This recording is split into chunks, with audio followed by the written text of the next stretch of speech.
Hello everyone and welcome back to my channel Kusum abroad diary. So आज की video में मैं ये बताने वाली हूँ कि अगर आप सिंगापुर में जॉब करना चाहते हो एज अ नर्स तो उसका क्या वे है, क्या प्रोसेस है, उसके लिए क्या क्या करना पड़ता है। अगर आप इंटरेस्टेड हो इस टॉपिक में please please please stay tuned और शेयर करो और सब्सक्राइब करो ज़्यादा से ज़्यादा जितना हो सके। लाइक करो और उन लोगों के साथ ये शेयर करो चाहे जिनको ज़्यादा ज़रूरत है इस टॉपिक की। सबसे पहली बात कि जैसे कि आपने सुना होगा या फिर आपने अगर आप किसी और कंट्री में जाने का प्रोसेस जानते हो तो आपने ये सुना होगा कि सबसे पहले आपको रजिस्ट्रेशन करना होता है। तो रजिस्ट्रेशन का प्रोसेस आप स्टार्ट करते हो, बट सिंगापुर में क्या है कि यहाँ पे बहुत ही डिफरेंट है। आपको यहाँ पे पहले रजिस्ट्रेशन का प्रोसेस नहीं करना होता है। आपको पहले यहाँ पे एक एम्प्लॉयर सिक्योर करना होता है, जॉब सिक्योर करनी होती है। एक बार आपके पास जॉब ऑफर अगर आपके पास आ गया तो फिर जो आपका एम्प्लॉयर है फिर वो आपके बिहाफ पे आपके सारे डॉक्यूमेंट्स लेके वो अप्लाई करते हैं सिंगापुर काउंसिल पे आपके nurse as a registered nurse registration के लिए। तो थोड़ा सा डिफरेंट है प्रोसेस। अब आप सोचोगे कि अच्छा तो जॉब कैसे लेनी है। तो जॉब के लिए कुछ आप एजेंसी के थ्रू भी जा सकते हो, बट एजेंसी जो होती है वो सर्टिफाइड होनी चाहिए सिंगापुर हेल्थ केयर उससे। और अगर आप एजेंसी के थ्रू नहीं जा रहे तो आप लिंक्डइन पे देख सकते हो। और लिंक्डइन पे अगर आपको लग रहा है आप लिंक्डइन पे भी नहीं जाना चाहते तो और भी बहुत सारे ऑप्शंस हैं। साइन सिंगापुर हेल्थ जो भी डिटेल्स हैं सिंगापुर हेल्थ केयर जॉब्स की वो मैंने अभी स्क्रीन पे डाल दी है, स्क्रीन पे देखो।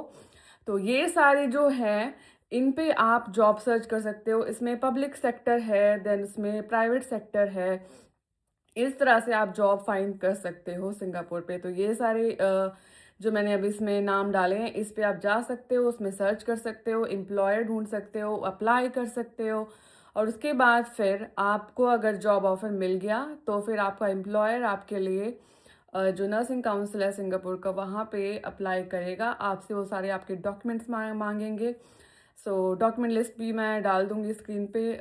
बेसिकली वही आपके जो डॉक्यूमेंट्स होते हैं यूजुअल डॉक्यूमेंट्स आपका आपकी डिग्री हो गई, आपका ट्रांसक्रिप्ट हो गया और आपके जो भी रजिस्ट्रेशन डॉक्यूमेंट्स हैं, आपके एक्सपीरियंस डॉक्यूमेंट्स है। एक्सपीरियंस एक और चीज़ बहुत इंपॉर्टेंट, अगर आपका एक्सपीरियंस 5 साल या फिर मतलब 4 साल है या फिर 3 साल है तो आपका जो प्रोफाइल है, आपका जो रिज्यूमे है वो ज़्यादा स्ट्रांग हो जाता है और एम्प्लॉयर जो है ऐसे लोगों को ज़्यादा जल्दी हायर करते हैं जिनका एक्सपीरियंस बहुत स्ट्रांग है।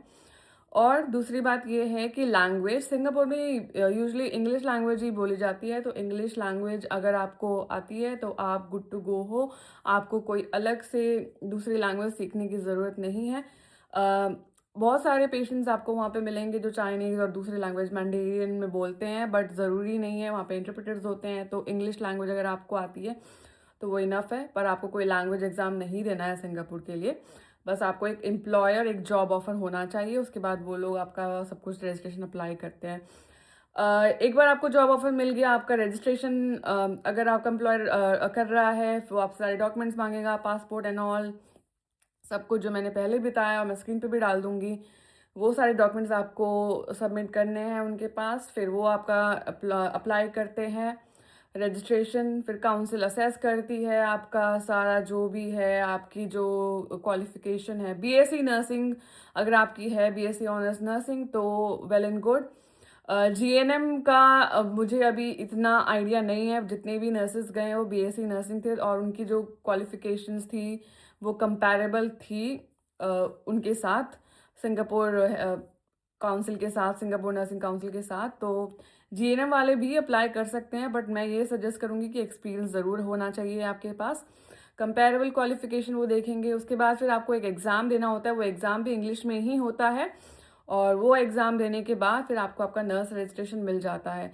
कोई भी टेंशन लेने की बात नहीं है। आपका जो एम्प्लॉयर होगा वो आपको हर स्टेप पे बताता रहेगा कि क्या क्या हो रहा है। और लास्टली जब आपका रजिस्ट्रेशन आ जाता है तो आपका वर्क वीज़ा वही एम्प्लॉयर अप्लाई करेंगे, वो बता देंगे आपको क्या प्रोसेस है। तो ये प्रोसेस होता है। मुझसे किसी ने पूछा था सिंगापुर जाने का क्या प्रोसेस है ये बता दो, तो इसलिए मैंने ये स्पेसिफिकली उनके लिए ये वीडियो बनाई है। और बहुत easy comparatively with other countries ये सिंगापुर का जो प्रोसेस है वो काफ़ी इजी लगा मुझे। बट यही है कि आपको अपना जॉब सिक्योर करना है सबसे पहले।